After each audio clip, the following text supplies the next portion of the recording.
me ask you a question before we even dive into the data. If you walked outside right now and asked 10 random people a simple question, have you heard about tokenization? How many of them do you think would actually know what you're talking about? Probably none. Now, ask them another question. Have you heard about XRP, HBAR, or Cardano ADA?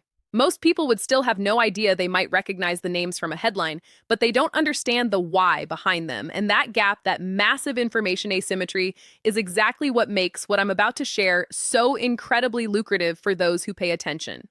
While the majority of the world is going about their day like nothing is changing, something very significant is happening underneath the surface of the global financial system. Ownership is beginning to move on to digital rails. We aren't just talking about crypto anymore. We are talking about the complete redesign of the global economy into a digital architecture where value moves instantly, ownership becomes programmable, and transactions settle without the friction the old system has relied on for decades. The reason most people haven't processed this yet is because massive transitions like this never look obvious in the beginning. They look technical, they look confusing, and they look like something only engineers or bankers care about. Until one day, the new system is fully operational and the people who understood it early are operating in a completely different financial environment than everyone else. So, let's strip away the jargon. What is tokenization? When people hear the word, they think it's just another word for cryptocurrency. It's not. Tokenization simply means taking ownership of something in the real world, a real-world asset, RWA, and representing that ownership digitally on a blockchain ledger. Think of it as converting assets into liquid units that can move at the speed of the internet. The old way. If you own a share of a company today, that ownership is buried inside brokerage systems and clearinghouses. It can take days for that trade to fully settle because of the middlemen the new way. In a tokenized environment, that same ownership exists as a digital unit that transfers immediately. Now, expand that idea. Real estate, bonds, commodities like gold or oil, and even intellectual property and identity credentials, all of it can be tokenized. What changes is not the asset itself, but how ownership moves. Instead of value passing slowly through multiple institutions, it moves across a shared digital infrastructure, like the Cardano ADA network or other enterprise-grade rails, where transactions finalize in seconds. Once assets become mobile, capital begins moving faster than the old system was ever designed to handle.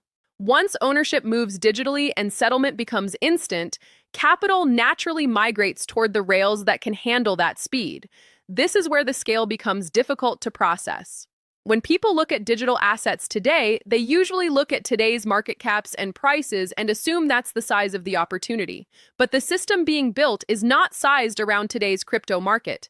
It's sized around the entire global financial system, global equity markets, tens of trillions of dollars, bond markets, even more, real estate and derivatives, hundreds of trillions. When you combine all of that, you're looking at a financial system measured in well over $100 trillion of value. Tokenization is about moving pieces of that system onto digital rails. We aren't talking about billions. We are talking about a total migration of trillions. This is why the whales, the institutional desks, and the capital allocators aren't looking at the current snapshot of the market. They are looking at the architecture. They understand that when a new financial rail begins handling value more efficiently than the old one, capital must migrate there. Retail investors are measuring the present while institutions are positioning for the future. History teaches us a brutal lesson.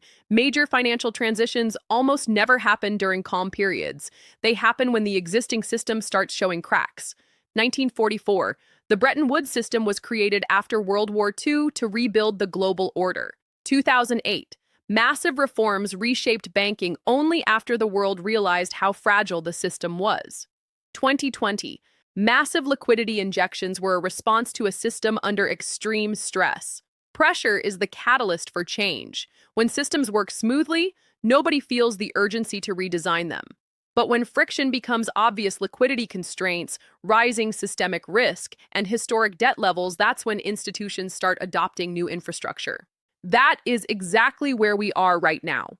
Central banks are managing stability while technological systems are evolving faster than the traditional rails they rely on.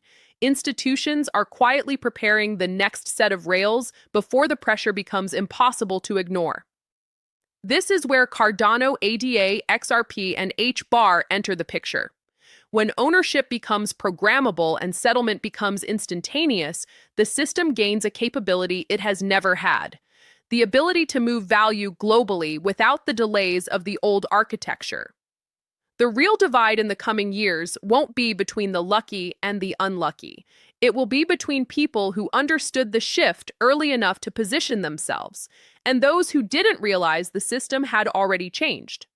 There are always two groups during a transition: the infrastructure studiers. They recognize the ground is shifting. They start learning and positioning themselves even when the system feels confusing or incomplete. The headline, waiters. They wait until everything makes sense. They wait for the news to confirm it's safe. And by then, it's too late. The opportunity phase is behind them. This is why wealth transfers happen. Most people resist what they don't understand. They hear terms like distributed ledgers or tokenization, and they dismiss them. They assume the old systems will keep operating the same way forever. But just as the internet changed how information moves, blockchain is changing how value moves. This shift will create enormous opportunity for those who take the time to understand the architecture before it becomes obvious to the masses. Understanding macro shifts is one thing, but building a plan is another. If you are building positions in digital assets like Cardano ADA or precious metals for the long term, how you hold them is just as important as what you hold. First, I would not keep my long-term crypto on exchanges. One of the tools I personally use is iTrust. It allows you to place assets like XRP, gold, and silver inside retirement structures where gains can compound without the normal tax drag. If you believe an asset will appreciate significantly over time, having it inside a Roth structure can dramatically change the outcome. You aren't being chipped away at year after year by taxes.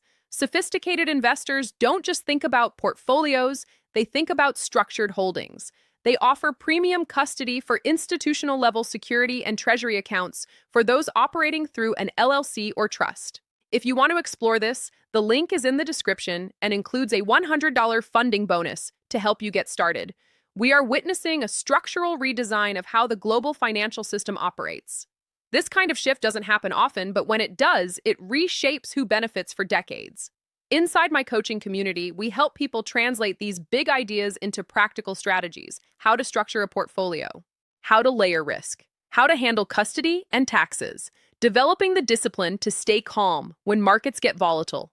If you want to build that framework, the information for the community and one-on-one coaching is in the description below. I want to hear from you. Out of everything we talked about tokenization, digital settlement, and the migration of trillions, what part of this shift do you think people are still underestimating? Drop your thoughts in the comments. If this helped you see the bigger picture, like the video and share it with someone who needs to understand where the financial system is headed. Stay wise, stay healthy, and I'll see you in the next video.